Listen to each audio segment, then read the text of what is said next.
बिकता हुआ देश या बचता हुआ देश, एयर इंडिया बिकी या देश को बेचा गया? आखिर क्यों आपकी और मेरी नेत्र बिंदुओं को विस्थापित कर देने वाले बयान माथे पर लकीरें पैदा करने के लिए दिए जाते हैं? एयर इंडिया को टाटा ने खरीद लिया, पर क्यों? एयर इंडिया की तिजोरी में चवन्नी भी न बची, ऐसी हालत कैसे पैदा हुई? नेहरू जी का कौन सा जादू टोना था जो काले जादुओं को परास्त कर गया? क्या एयर इंडिया को बेचने का निर्णय सही, और अंत में क्या प्राइवेटाइजेशन सही दिशा में लिया गया एक कदम? ऐसे किस्से, ऐसे प्रमाण जो कहीं जानने को नहीं मिलेंगे। बने रहिए हमारे साथ, देखते रहिए आज की तारीख।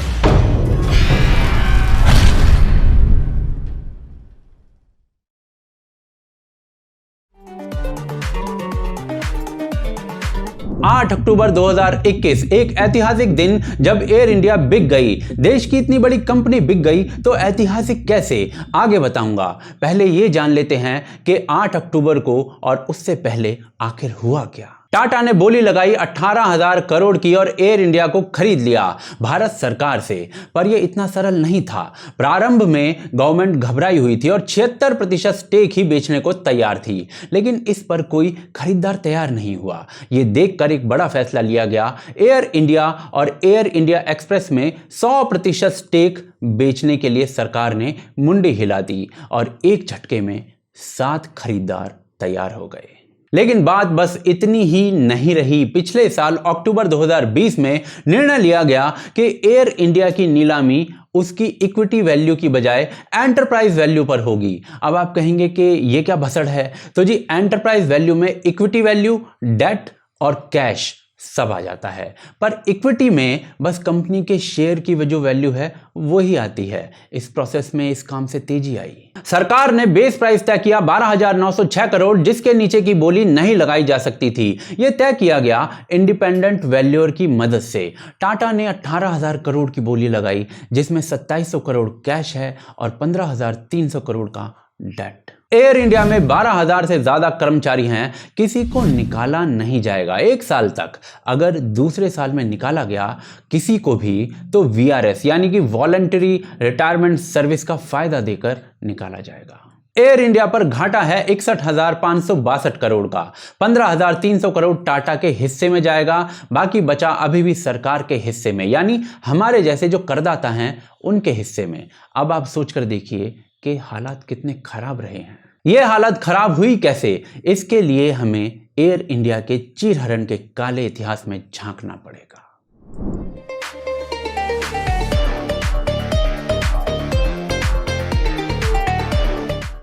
आपको तारा सिंह की कहानी पता होगी, एक हंसता खिलखिलाता ट्रक ड्राइवर जिसके जीवन में सकीना आ जाती है और साथ में आ जाता है अशरफ अली। 1932 में एयर इंडिया JRD टाटा शुरू करती है और उस समय नाम भी टाटा एयरलाइंस ही होता है। सब अच्छा चलता है। JRD टाटा खुद छोटी से छोटी चीज का ख्याल रखते हैं। स्वतंत्रता मिलती है और JRD टाटा नेहरू जी की सरकार से अंतरराष्ट्रीय फ्लाइट्स के लिए एयर इंडिया इंटरनेशनल चालू करने का प्रस्ताव रखते हैं। नेहरू जी मान भी जाते हैं और जून 1948 में एयर इंडिया की फ्लाइट लंदन जाती है। अब उस समय के कम्युनिकेशन मिनिस्टर रफी अहमद किदवई के क्रांतिकारी दिमाग में आइडिया फूटता है कि पोस्टल सर्विसेज शुरू करें एयर इंडिया का यूज करते हुए। JRD टाटा इस पर कहते हैं कि आइडिया तो सही है, पर रात को जहाज को लैंड करवाने पर पहले काम होना चाहिए, तब इस बारे में सोचेंगे। यहां सरकार अड़ जाती है।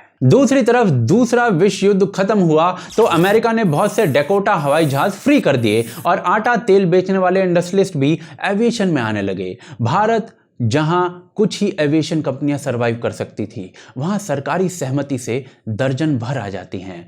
JRD टाटा ने रातों रात पोस्टल सर्विस शुरू करने के विपक्ष में बोलने लगते हैं, पर किदवई जी भी अड़े रहते हैं और जबरदस्ती 1948 में हिमालयन एयरवेज शुरू कर दी जाती है। किदवई के दिमाग में JRD टाटा को मजा चखाने का प्लान चल निकलता है। चीजें हाथ से निकलने लगती हैं और पूरे मुद्दे पर एक समिति बैठती है, जिसमें कहा जाता है कि 4 कंपनियां भारत में सरवाइव कर सकती हैं एविएशन की। यहां तो सरकार जो है दर्जनों से ज्यादा को लाइसेंस बांट रही है और बस समय के साथ कांड हो जाता है। कई कंपनियां बैंकरप्ट होने लगती हैं और 1952 में नेशनलाइजेशन का प्रकरण शुरू हो जाता है। यानी अब एयरलाइन सिर्फ सरकार चलाएगी। 1953 में एयर इंडिया पूरी सरकारी हो जाती है। टाटा को थोड़ी सी कीमत देकर JRD टाटा कहते हैं कि सरकार ने हमारे साथ गलत बर्ताव किया है, और उनके विचार नेहरू जी पर कुछ इस प्रकार के थे। I often say to myself, suppose that Vallabhbhai had been the young man and Nehru had been the older man, and Vallabhbhai would have become the Prime Minister of India. Certainly in the economic plan, there would have been a totally different situation than the one that exists today. When you spoke to Jawaharlal Nehru and Yes. articulated your disagreements in Yes. his economic policies, what was Well, his It was reaction? very simple. No, I'll tell you what his reaction was. I thought I'd mentioned somewhere. I'd go and see him. Sometimes he'd invite me even to have a meal to see the giant panda that he had, And then I would try to bring the conversation to economics, nationalization, bureaucracy. He was not only not interested, but he wasn't willing even to talk. And he had invented a little trick. Was that when if we sat fairly near each other, and there was a window not too far, the moment I began something like that, he'd turn around and look out of the window. And I got the message. और यहां से चीर हरण शुरू होता है, पर नंगा नाच तो भी बाकी था। तो चलिए वो देखते हैं।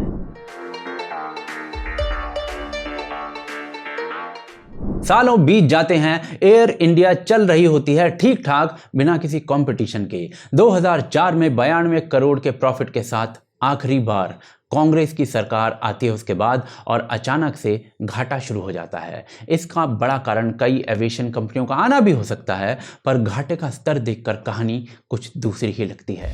2008 में 5548 करोड़ का घाटा शुरू होता है, और हर साल 6 से 7 हजार करोड़ रुपए का घाटा लगातार होता रहता है। सरकार का एटीट्यूड इस पर काम करने की बजाय एयर इंडिया की लंका लगाने का होता है। मिनिस्टर की बेटी के IPL के लिए बुक्ड फ्लाइट्स जो हो चुकी होती हैं वो भी रोक दी जाती हैं। मिनिस्टर के रिश्तेदारों के लिए प्लेन चेंज किए जाते हैं। कर्जे में डूबी एयर इंडिया AK एंटोनी जी की पत्नी के बनाई हुई पेंटिंग्स को खरीदना पड़ता है उसे।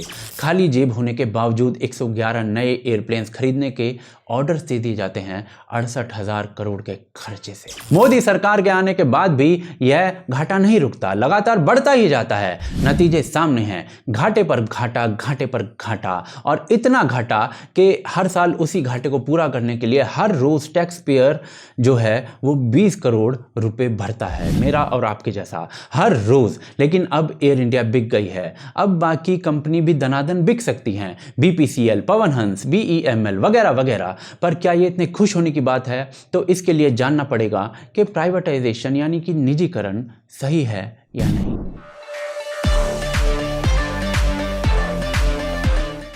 एयर इंडिया के निजीकरण की बात काफी समय से चल रही है, और लेफ्ट लिब्रांडो समाज के ये मासूम ट्वीट मोदी सरकार को चुनौती देते दिखते हैं इस काम के लिए। परंतु आज कांग्रेस समेत बहुत सारे लोग ये कह रहे हैं कि देश की संपदा जो है वो बेची जा रही है। तो ऐसे में बहुत जरूरी हो जाता है ये जानना कि आखिर क्यों निजीकरण यानी प्राइवेटाइजेशन आवश्यक है, पर कतई आसान भाषा में समझाना पड़ेगा। तो जी सवाल है कि एयर इंडिया क्या है? आप कहेंगे एक कंपनी है या बिजनेस। अब कंपनी कौन चलाता है? आप कहेंगे कि बिजनेसमैन या एंटरप्रेन्योर चलाता है। तो जी अधिकांश का टारगेट होता है मुनाफा यानी प्रॉफिट, जिसे नेहरू जी एक गलत शब्द कहते थे, प्रॉफिट मिलता है 2 का 4 बनाकर। तो वो काम जो है बिजनेसमैन करता है और उसको उससे किक मिलती है। लेकिन एयर इंडिया जैसी अन्य सरकारी कंपनियां कौन चलाता है? तो जी सरकार किसी बाबू को या राजनेता को कंपनी चलाने के लिए दे देती है। जैसे संबित जी को ONGC का डायरेक्टर बनाया हुआ है। अब एक पॉलिटिशियन जिसे हर शाम डिबेट में बैठना होता है, या बाबू जिसकी स्किल या ट्रेनिंग नीति निर्धारण की है, वो कैसे 2 रुपए का 4 रुपए बनाएगा? ये स्किल तो एक बिजनेसमैन के पास होती है। तो जी बस फिर क्या होता है, हल्के से कंपटीशन से ही कंपनी जाती है घाटे में, और फिर वो मरे हाथी जैसी हो जाती है, और मामला ऐसा हो जाता है कि ना लाश हटाई जा रही होती है ना रखी जा रही होती है। पर सवाल यह कि सरकार सरकारी कंपनी में बिजनेसमैन को नौकरी पर क्यों नहीं रख लेती है? तो ये सवाल यदि किसी JNU के लिब्रांडो समाज के व्यक्ति से आए तो अच्छा लगेगा। आप ये सवाल करते ठीक नहीं लगेंगे मुझे। अब मान लीजिए कि ये घाटे की कंपनी जिसे बस एक बाबू चला रहा होता है, उसे आप किसी बिजनेसमैन को दे दें तो उसके बदले पैसा आएगा आपके पास और कंपनी एक ऐसे व्यक्ति के पास चली जाएगी जो उसे चला सकता है, प्रॉफिट में ला सकता है। तो उससे बेहतर क्या ही चीज है। अभी भी विश्वास नहीं तो इंग्लैंड के मार्गरेट थैचर के अंडर क्या हुआ और इसका क्या परिणाम रहा इंग्लैंड के लिए, ये देख लीजिए। या फिर ब्रिटिश टेलीकॉम के निजीकरण का क्या परिणाम हुआ इंग्लैंड के अंदर, ये पढ़कर देख लीजिए, आपको पता चलेगा और कितनी बड़ी ये भसड़ दूर हो रही है ये भी पता चलेगा। वैसे भी सरकार का काम बिजनेस चलाने का नहीं, नीति निर्धारण का है, कुछ क्षेत्रों को यदि छोड़ दिया जाए तो। अंत में बस इतना ही कि एयर इंडिया का बैंड तो खूब बजा पर गाड़ी अब शायद पटरी पर आ जाए धीरे धीरे। बाकी आप इस मुद्दे पर क्या कहना चाहते हैं आप हमें कमेंट्स के जरिए बता सकते हैं। इसके अलावा यदि आप हमारे कार्य को सपोर्ट करना चाहते हैं तो patreon.com या फिर ज्वाइन बटन के थ्रू हमें सपोर्ट कर सकते हैं। आप हमें ट्विटर, फेसबुक, इंस्टाग्राम पर फॉलो कर सकते हैं। आप देख रहे हैं आज की ताज़ा खबर। जय हिंद, जय भारत।